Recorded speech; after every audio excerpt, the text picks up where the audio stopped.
I was sitting on the back porch with my second cup of coffee when my phone buzzed. It was just past 7 in the morning. The kind of quiet Tuesday where the neighborhood hadn't woken up yet, and the only sound was a mockingbird going through its whole repertoire in the oak tree by the fence. I remember thinking it was probably my buddy Gerald calling to cancel our fishing trip. I almost let it go to voicemail. It wasn't Gerald. It was my son-in-law, Marcus. Now, I want you to understand something about Marcus before I go any further. He was not a man I had ever felt entirely easy around. Not because he was cruel to me, or even particularly rude. He was polite in the way that some people are polite correctly. Precisely. Like he had read a manual on it. He shook my hand firmly at holidays. He remembered to ask about my knee surgery. He never raised his voice, but there was always something behind his eyes that I couldn't quite read. A kind of flatness, like a lake that looks calm, because nothing living is moving underneath it. My daughter, Renée, had married him 11 years ago. She was 31 then, and I thought she was happy. I told myself she was happy. Fathers do that. She passed away 3 years ago. Ovarian cancer, 14 months from diagnosis to the end. I held her hand at Mercy General on a Wednesday afternoon in October, and when she was gone, the whole shape of my life changed in a way I still don't have good words for. You don't get over losing your child. You just learn to carry it differently as time goes on. After Renée died, Marcus stayed in their house across town with their son, my grandson Danny. Danny was 7 when his mother passed. He's 10 now. I saw them at Thanksgiving and Christmas. Marcus was always correct about that. He would bring Danny over, stay for the meal, leave at a reasonable hour. Danny was quiet. I told myself that was grief. Kids process things differently. I told myself a lot of things, so when Marcus called that Tuesday morning, I was surprised but not alarmed. He told me he had a work trip, a conference in Denver, 4 days. Leaving that afternoon. His usual babysitter had fallen through and he was in a bind. Could I take Danny for the week? I said yes, before he even finished the sentence. Of course I said yes. Danny is my grandson. He's the last piece of Renée I have in this world. Marcus dropped him off around 2 that afternoon. Danny climbed out of the car with a backpack and a small duffel bag. He was thin.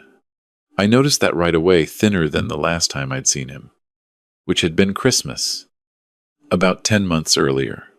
His jeans were a size too big, cinched with a belt that looked like it had been punched with an extra hole.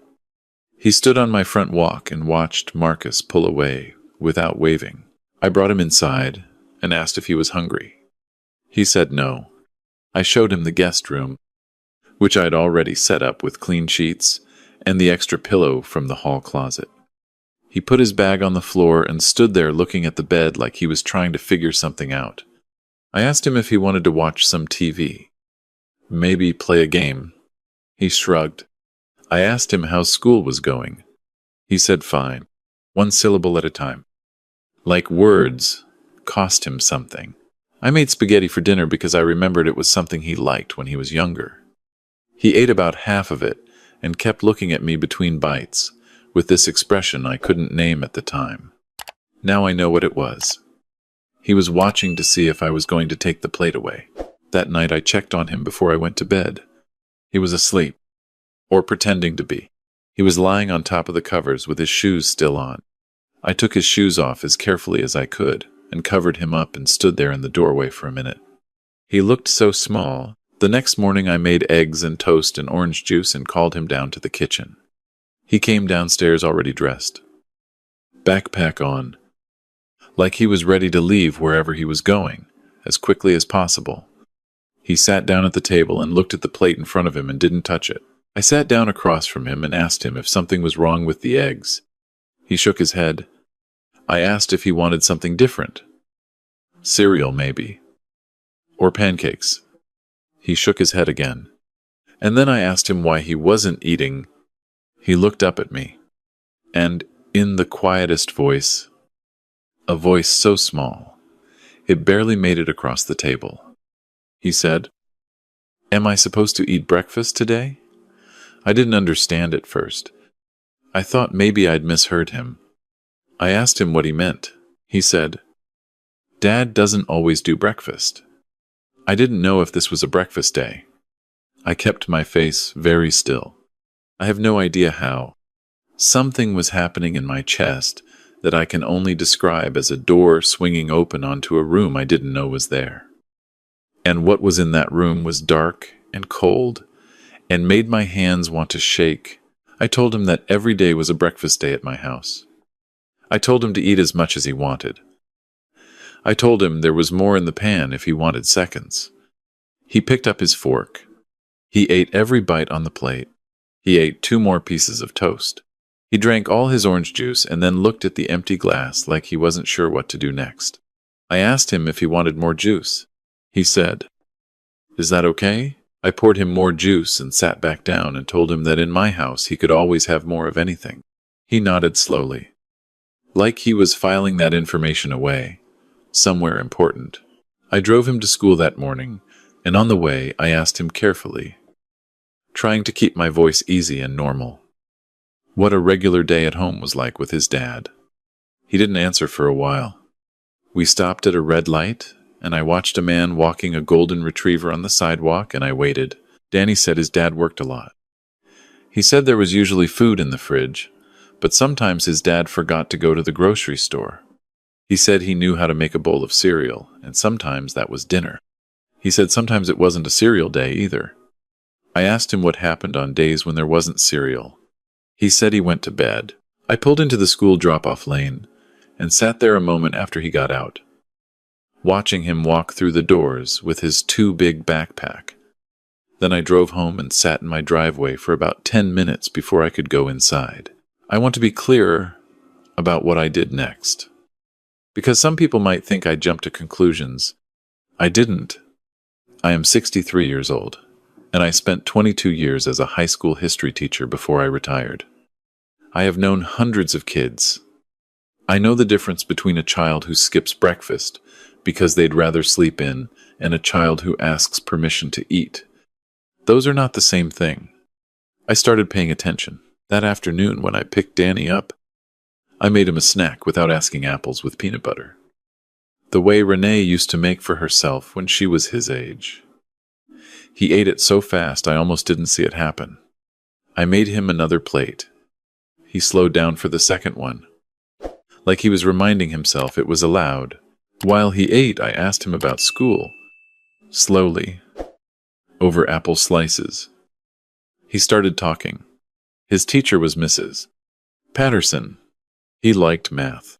He didn't have a lot of friends because he'd missed a lot of days. I asked why he'd missed days. He said sometimes he didn't feel good. I asked what kind of not feeling good. He said hungry, sick.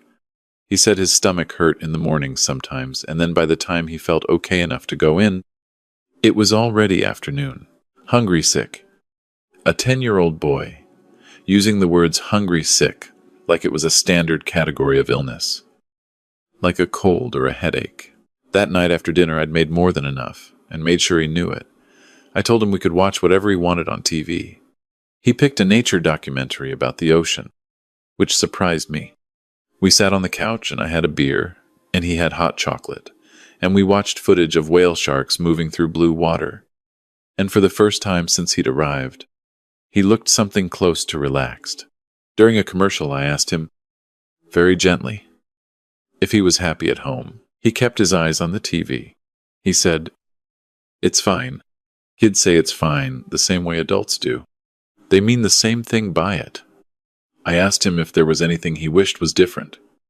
He was quiet for a long time. The commercial ended, and the whale shark came back on the screen. Enormous, and slow, and somehow peaceful. He said, "I wish I had a lamp in my room." I asked him why. He said his dad had taken the lamp out of his room a few months ago. He didn't say why. He just said the room was dark now, and he didn't like the dark, but he wasn't supposed to say anything about it. I said, Who told you not to say anything? He said.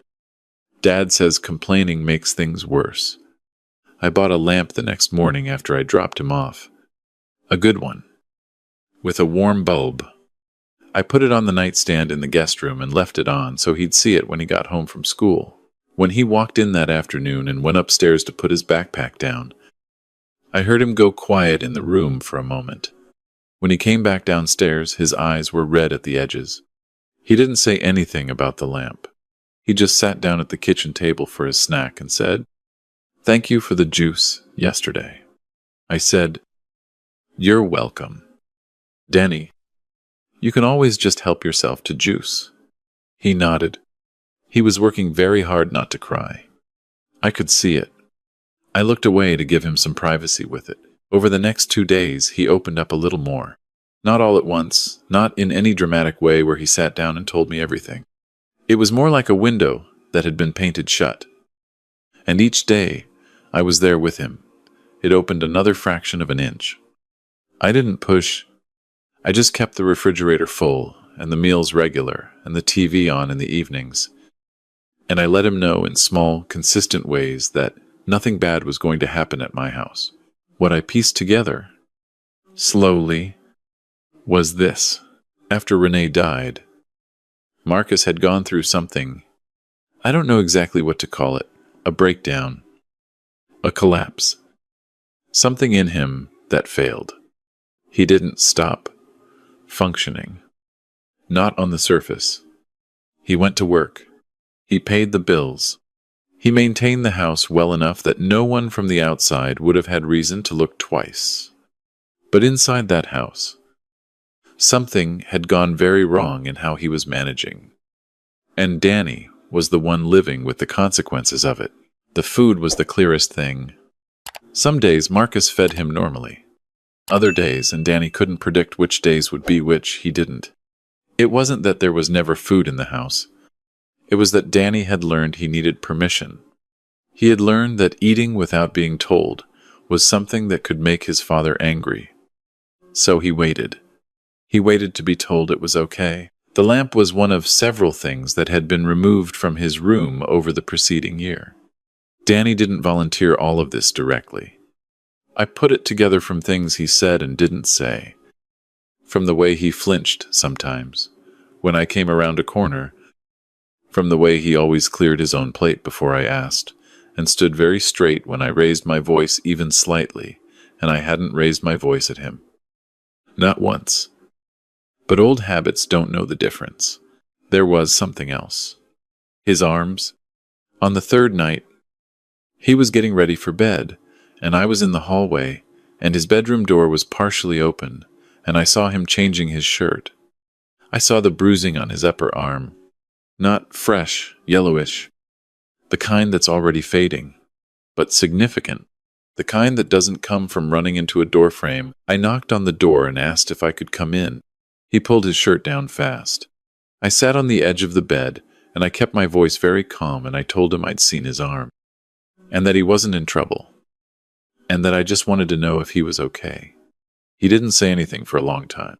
Then he said, "Dad gets frustrated sometimes."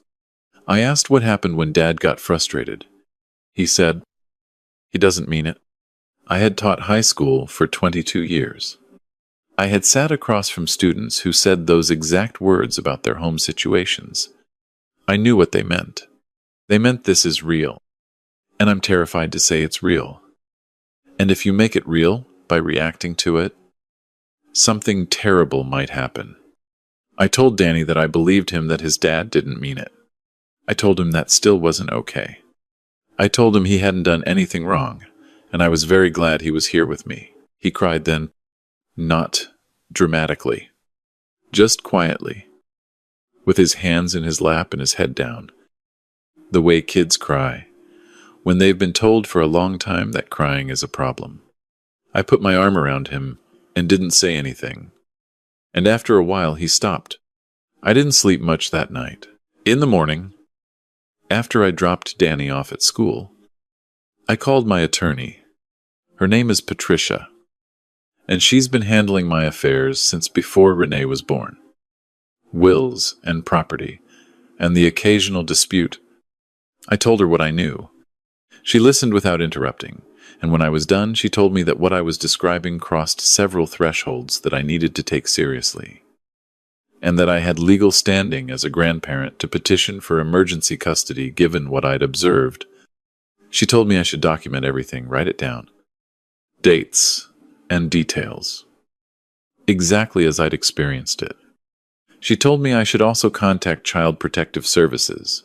I want to be honest with you about how I felt about that. I had watched enough news to know that CPS doesn't always get it right. I knew from talking to people over the years that the system is overwhelmed and underfunded, and that calls don't always result in action.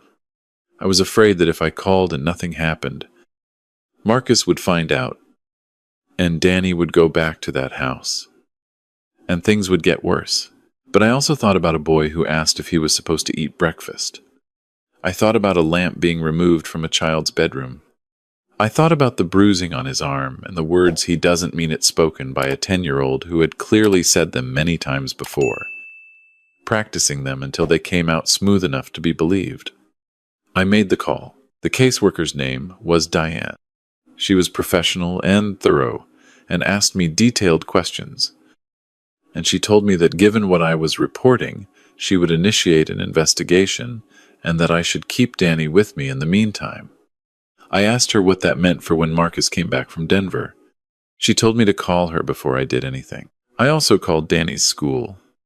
I spoke to the principal and asked about his attendance record and his general well-being as observed by his teachers. The principal was quiet for a moment and then told me that they had had some concerns. That Danny's homeroom teacher had flagged him twice in the past year for coming in looking hungry and tired. That there had been bruising noted in the fall. I asked why no report had been made. She told me a report had been submitted to CPS in November. I asked what had happened with that report. She didn't have an answer for me. That report in November had apparently been closed without action. I don't know all the reasons why. I do know that the system failed my grandson at least once before I made my call, and I think about that often. Marcus came back from Denver on a Friday evening. He texted me in the afternoon to say he'd pick Danny up at 6. I called Patricia. She told me what to say and what not to say. I called Diane, the caseworker, and she told me that the investigation was active and that I could legally decline to release Danny to Marcus's custody pending the outcome, and that if Marcus became confrontational, I should call the police. I will tell you that calling the police on my daughter's husband was not something I had ever imagined doing. None of this was something I had ever imagined doing. But I kept thinking about Danny at the breakfast table, Falkenhent, waiting for permission. And it gave me a clarity I might not have otherwise had. Marcus knocked on my front door at 6:03. I opened it.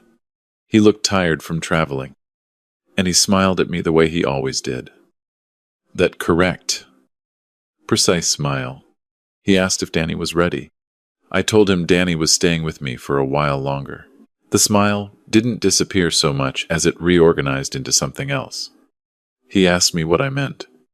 I told him there was an open CPS investigation, and that my attorney had advised me to keep Danny in my care until the situation was clarified. I kept my voice level. I had practiced what I was going to say on the drive back from dropping Danny off that morning. I had written it down and said it out loud in my car 6 times. Marcus was quiet for a moment. Then he said, "You had no right to do that." I said, "I had every right. He's my grandson." He said, "He's my son." I said, "I know he is, and I think you know that something needs to change." He left. He didn't make a scene, which surprised me. He just walked back to his car and drove away. I closed the front door and stood in the hallway for a minute. My legs were shaking a little. Then I heard Danny call from the living room, asking if that was his dad. I went in and sat on the couch next to him and told him that his dad had come by, but that he was going to be staying with me for a bit longer while some grown-up things got sorted out. I told him he wasn't in trouble, and neither was anyone else. Right at this moment, I told him we could order pizza for dinner. He said, From the place with the garlic bread, I said yes. He said okay, and turned back to the television.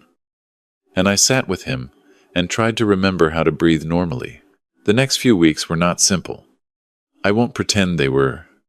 Patricia filed for emergency temporary guardianship, which was granted given the documented evidence, my written records, the school's reports, the CPS investigation that was now properly open and moving.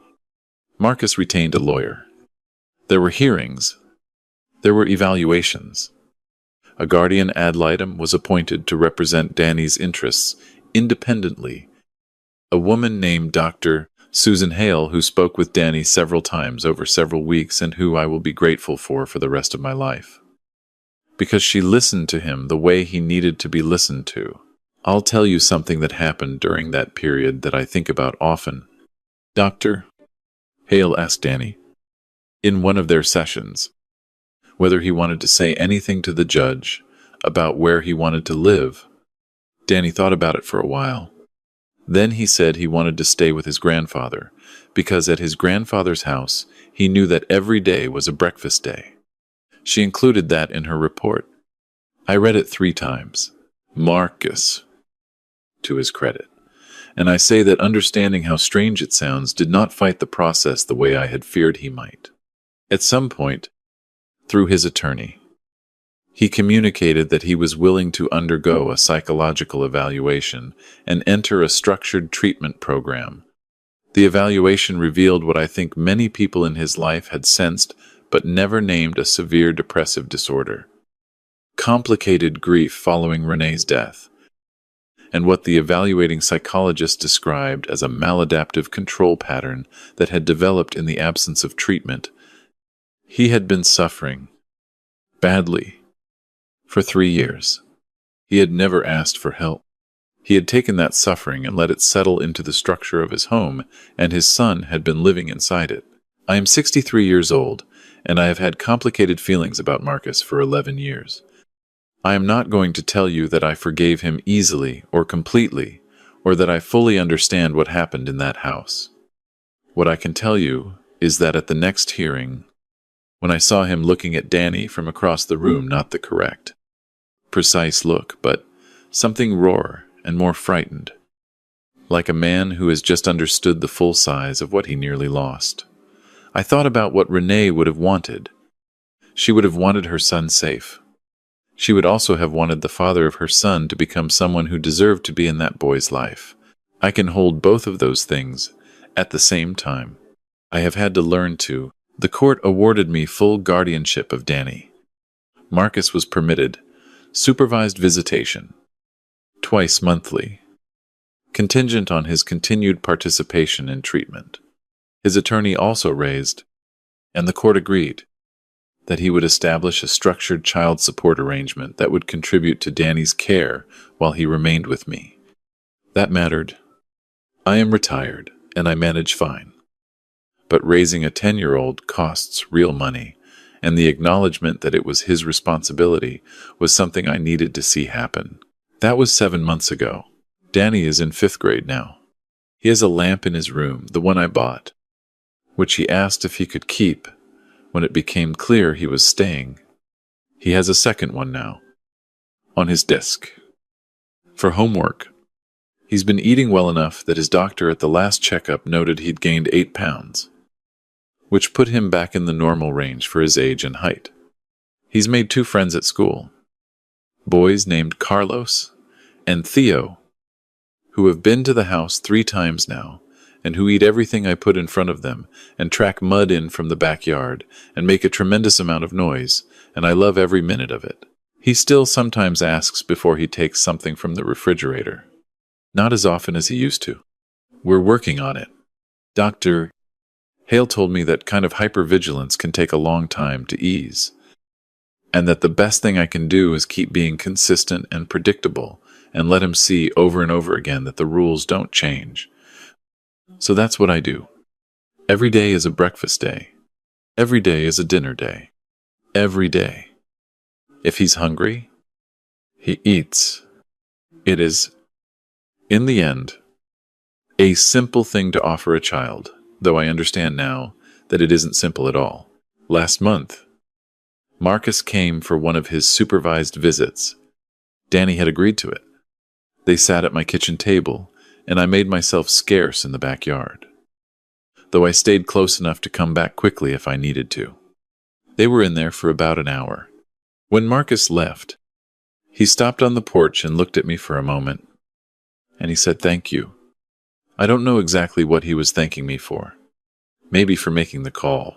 Maybe for not making it a war. Maybe just for keeping his son fed while he was unable to. I said, take care of yourself. Marcus, for his sake. He nodded and walked to his car. Danny came out onto the porch a few minutes later and stood next to me. We watched a squirrel do something ridiculous in the oak tree for a while. Then he leaned against my arm. How the way kids do when they don't have a word for what they want to say. And I put my hand on top of his head the way I used to do with Renee when she was small.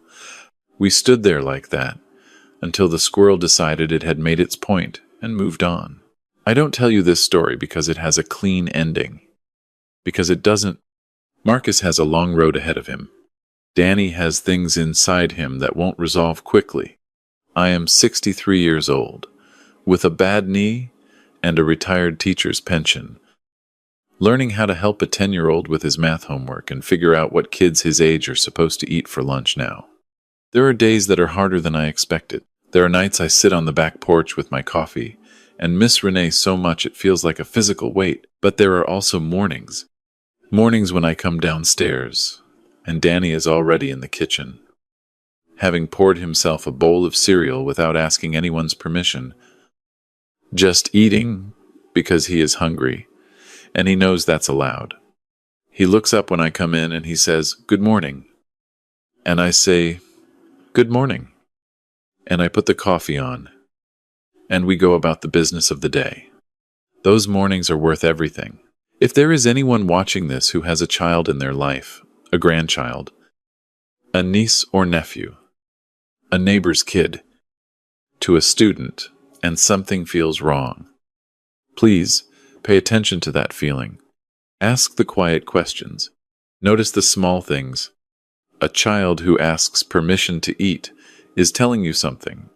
Listen. And if you're sitting with something hard right now, the way Marcus was sitting with something hard for 3 years without ever asking for help, please reach out to someone before it becomes the walls your child lives inside.